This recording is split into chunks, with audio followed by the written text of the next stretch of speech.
right, let's talk about the medicine ball. Many functional training exercises that we can do with this ball. You're going to cover pretty much every range of motion in your body. Let's get to all the exercises.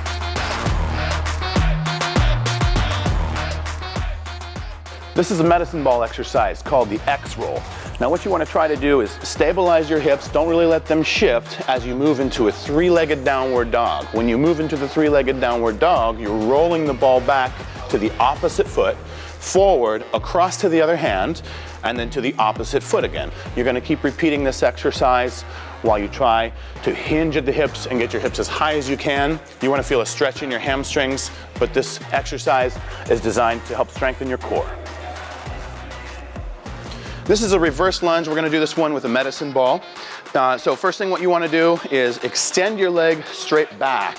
Step back that foot as far as you can, keeping the heel high. You want to land on the ball of your foot. And when you drop down into the lunge, what you're going to do is just lower your knee towards the ground. And you want it to be maybe an inch or two above the ground at the bottom. You're going to keep the ball here right at your chest the whole time. You want to keep the ball close to your center of gravity. And as you're coming up out of the lunge, we really want you to focus on keeping your body weight on the heel of your front foot, because what we want to do is really utilize your glutes on your front leg. We want that to be the primary muscle group utilized here. Exhaling on the way up, and you can see you can do all one side, all the same side, or you can alternate reverse lunges here like Melissa's doing. This is a reverse lunge with a twist, and we're going to use the medicine ball for this exercise. So you can see Melissa's taking a big step back. She's reaching that foot, planting her toe, keeping the heel elevated high. And when she gets to the bottom of her range of motion, she's dropping her rear knee here, keeping it about an inch or two above the ground. But when she gets to the bottom, that's when she twists her torso, and she's going to use her core as much as she can to twist over the forward leg. She wants to make sure she's twisting slowly to engage the core, twisting all the way back to the center before she comes up out of the lunge. And you can, with this exercise, you can keep it all on one leg, or you can choose to alternate legs. It's up to you.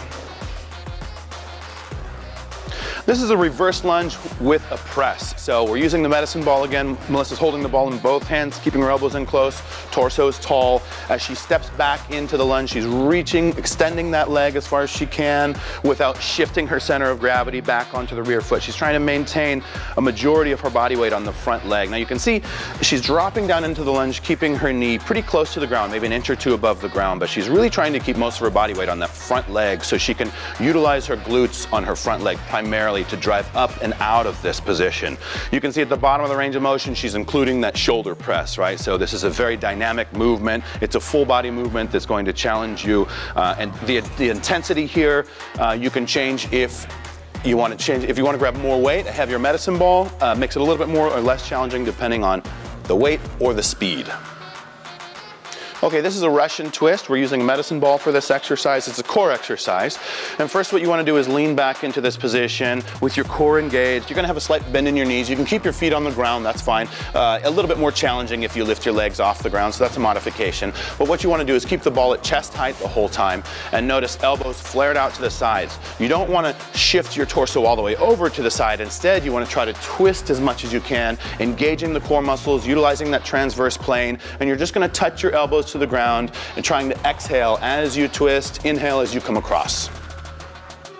This is a sit-up with an alternating toe touch, and we're going to use the medicine ball for this exercise. So what you want to do is lay back with the ball. You're going to keep the ball pretty much right above your head as you go all the way back. You're going to exhale as you do a sit-up out of this, right, out of that position, the laying down position. You're going to lift one leg up as high as you can, and you want to try to touch kind of at the highest point possible.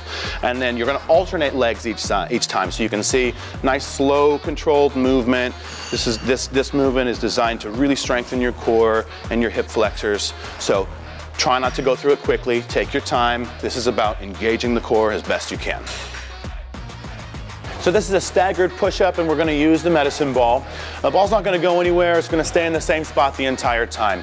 Okay, kicking your feet back into the push-up position, making sure your shoulders are right over your hands here in the beginning of the exercise. The hand that's on the ground, you want to make sure that as you go down, your elbow stays above your wrists. A hand that's on the ball, this elbow is going to be in a little bit closer to your body. So on this side, we're working the triceps, the deltoids, the chest. Same as on the other side, want to try to keep the hips stable the entire time. Offsetting your body like this provides a unique challenge. Okay, so we've got the medicine ball, and we're also going to utilize the target on the rig.